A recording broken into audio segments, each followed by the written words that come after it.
আসসালামু আলাইকুম beautiful people's, কেমন আছেন সবাই? আশা করছি সবাই অনেক বেশি ভালো আছেন।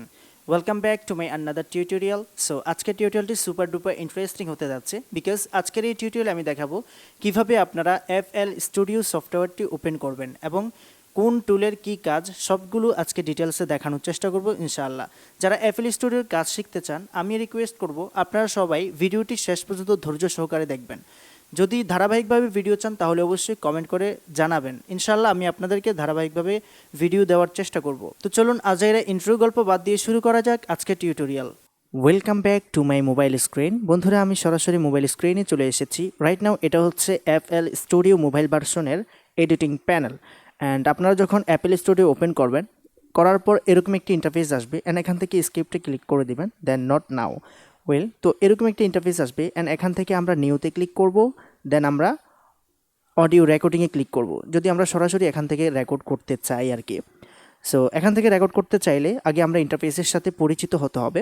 তো সর্বপ্রথম আমি যে জিনিসটার সাথে পরিচিত করাবো সেটা হচ্ছে যে নিচে অনেকগুলো অপশন আপনারা দেখতে পাবেন। এই যে এখানে অনেকগুলো অপশন রয়েছে। প্রথমত হচ্ছে রেকর্ডিং বাটন, দেন হচ্ছে রিভার বাটন, অ্যান্ড হচ্ছে এটা প্লে বাটন, দেন এটা হচ্ছে মেট্রোনমি। অ্যাকচুয়ালি মেট্রোনমি জিনিসটা কি আমি আপনাদেরকে বুঝাচ্ছি। মেট্রোনমি হচ্ছে যখন আপনি কোনো একটা সঙ্গীত গাইবেন, নিশ্চয়ই সঙ্গীতের একটা তাল থাকে। সো আপনি যদি তালে তালে সঙ্গীত গাইতে ভালোবাসেন বা তালে তালে সঙ্গীত গাইতে পারেন, সেক্ষেত্রে কিন্তু আপনি মেট্রোনমি চালু করে দেন আপনি সঙ্গীতটা রেকর্ড করতে পারেন। মেট্রোনমি চালু কীভাবে করতে হয়, আপনি জাস্ট এখানে ক্লিক করবেন অ্যান্ড আপনার বিপিএম কত আছে সেটা সিলেক্ট করে জাস্ট এখানে ওপেন করে দিবেন। টিকটক শব্দ করবে আর আপনি এর তালে তালে সঙ্গীতটা গাইতে পারবেন। বেসিক্যালি স্টুডিওর মধ্যে কিন্তু ওই যে হেডফোন কানে থাকে, যে সেই হেডফোনের মধ্যে এরকম টিকটক শব্দ করে দেন তারা তালে তালে সঙ্গীতটা রেকর্ড করে। এছাড়াও আরও অনেক বাজনা থাকে, যাই হোক, তো সেদিকে যাচ্ছি না। অ্যান্ড এটা হচ্ছে মেট্রোনমি। তো এখন আমরা যে কাজটা করব সেটা হচ্ছে যে এখানে আছে মিক্সার, দেন এখানে হচ্ছে রেকর্ডিং প্যানেল। এখন আমরা দেখব যে কীভাবে রেকর্ড করতে হয়। তো রেকর্ড করার জন্য আমরা এটাতে ক্লিক করব, দেন এখান থেকে আমরা প্লে বাটনে ক্লিক করব। ক্লিক করলে আমাদের এটা রেকর্ডিং হতে থাকবে।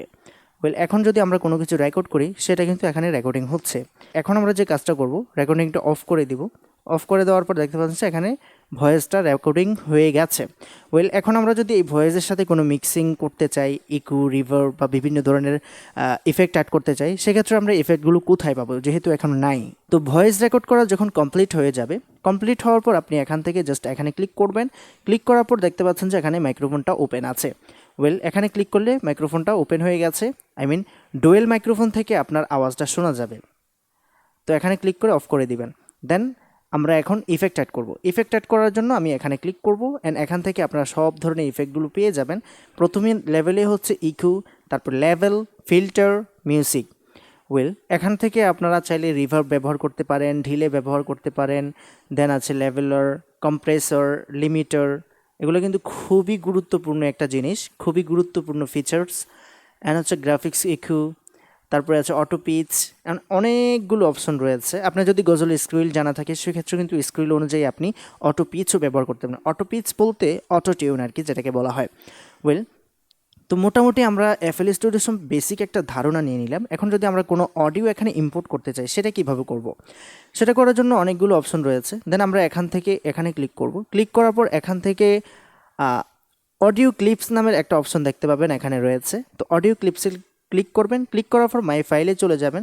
মাই ফাইলে যাওয়ার পর এখান থেকে আপনি যেই হোল্ডারে আপনার অডিও ক্লিপসটি রয়েছে, দেন ওখান থেকে ক্লিক করে জাস্ট এখানে নিয়ে আসবেন। আমার এখানে কোনো অডিও ক্লিপস রাখা নেই, থাকলে অবশ্যই দেখাতাম। এখন আমরা কি করব, আমরা কিভাবে পেজ তৈরি করব। এখানে আমরা যদি আবার প্লাস আইকনে ক্লিক করি, ক্লিক করার পর এখানে অনেকগুলো অপশনই রয়েছে। দেন এখান থেকে মিনিসেট অপশনটাকে বেশি ব্যবহার করা হয়। মিনিসেটে ক্লিক করবেন। ক্লিক করার পর এখানে অনেকগুলো অপশন রয়েছে। পেজ নামের একটা অপশন আছে, এখানে গেলে আপনার অনেক ধরনের মিউজিক পেজ পেয়ে যাবেন, যেগুলো আপনাদের নিজেদের তৈরি করে নিতে হবে। তো সবাই বেশিরভাগ ব্যবহার করে ক্লাসিক মিউজিকগুলো। তো এখান থেকে চাইলে আপনারা আপনাদের মনের মতো করে মিউজিক পেজ তৈরি করে নিতে পারেন। তো আমরা অনেকগুলো অপশনের সাথে আজকে পরিচিত হয়েছি। আজকে টিউটোরিয়ালটা আর লং করতে চাচ্ছি না। আপনারা যদি ধারাবাহিক টিউটোরিয়াল চান তাহলে অবশ্যই আমি ভিডিও তৈরি করার চেষ্টা করব। এই ছিল আজকের মতো টিউটোরিয়াল। দেখা হচ্ছে নেক্সট টিউটোরিয়ালে। Thank you so much for watching this video. বন্ধুরা, শুরু থেকে শেষ অবধি যারা আজকের এই টিউটোরিয়ালটি কন্টিনিউ করেছেন, আই হোপ আজকের এই টিউটোরিয়াল থেকে শিখে গেছেন যে FL স্টুডিও মোবাইল ভার্সনে কোন টুলের কী কাজ। রাইট নাও এই ছিল আজকের মতো টিউটোরিয়াল। দেখা হচ্ছে নেক্সট টিউটোরিয়ালে। সে পর্যন্ত সবাই ভালো থাকবেন, সুস্থ থাকবেন। আজকের মতো বিদায় নিচ্ছি। আল্লাহ হাফেজ।